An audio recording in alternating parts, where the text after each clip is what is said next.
राधे राधे दोस्तों, हमारे वट वृक्ष का पूजा हो रहा है मंदिर में। सारे गांव की बेटी बहू सब हैं, कुमारी कन्या सब भी है, वो भी कर रही है। उससे केवल यही दोष है, दूसरा कोई दोष नहीं है।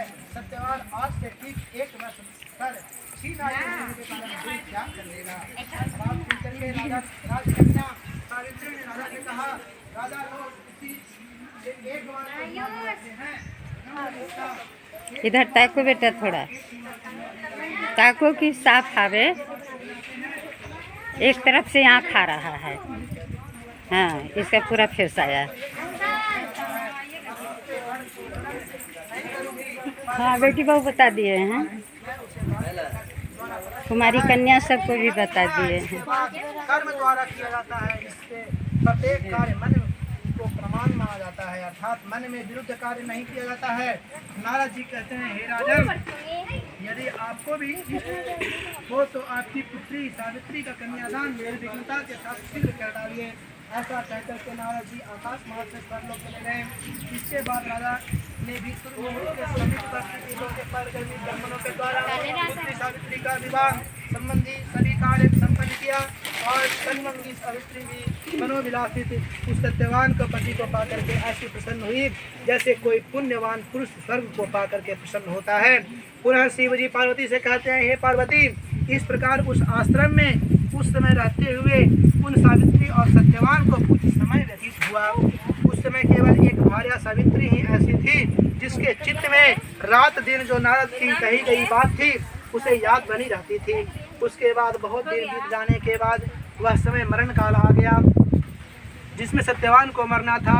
अतः सावित्री नारद की कही हुई मरण तिथि के हृदय में गिनती हुई। ज्येष्ठ मास के शुक्ल पक्ष की द्वादशी तिथि को सायंकाल आज से चौथे दिन मेरे पति मर जाएंगे, यह सोच करके 3 रात्रि का निराहार व्रत कर रहने का उद्देश्य रख करके रात दिन आश्रम में अस्थिर रूप से रहने लगी। इसके बाद 3 रात्रि बीत जाने पर प्रातःकाल मरण तिथि वाले दिन स्नान कर देवताओं का तर्पण करने के बाद चरुहासिनी सावित्री ने सास ससुर का पादवंदन किया। इसके बाद जब वह कुल्हाड़ी लेकर के सत्यवान जंगल की ओर चला, तब जाते हुए अपने पति के पीछे पीछे सावित्री भी चली। वन में पहुंचकर सत्यवान जल्दी से फल पुष्प समीधा और कुशा तथा सूखी लकड़ियां का इकट्ठा लेकर के योग्य भार बनाने लगा।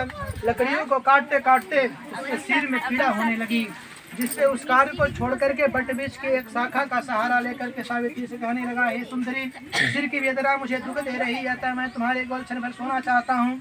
सावित्री ने दुखित होकर के कहा, हे महाबाहु, आप विश्राम करें, पीछे हम श्रम को दूर करने वाले आश्रम को चलेंगे।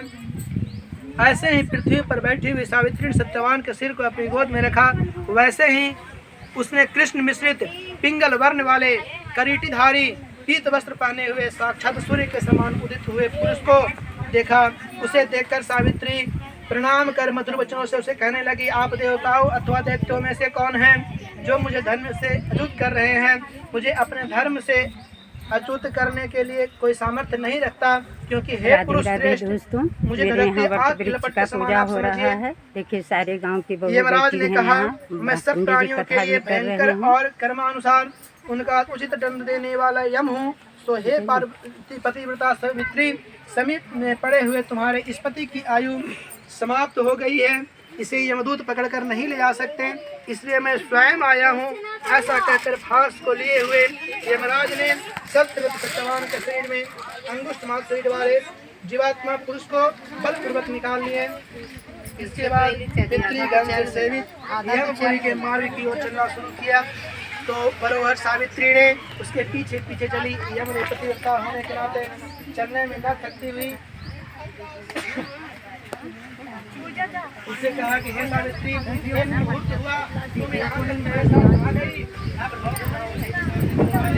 सब सुंदर सुंदर कन्या चेहरा इधर करो, ताको इधर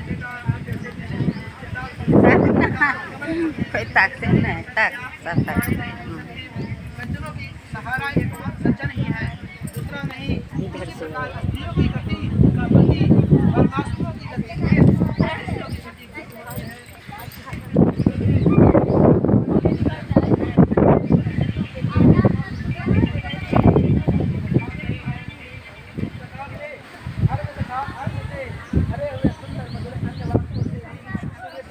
यमराज ने प्रसन्न होकर के सावित्री से यह बात कही। यमराज ने कहा है भामिनी मैं तुमसे प्रसन्न हूँ, तुम्हारा कल्याण हो चुका है, मुझे वर मांग लो।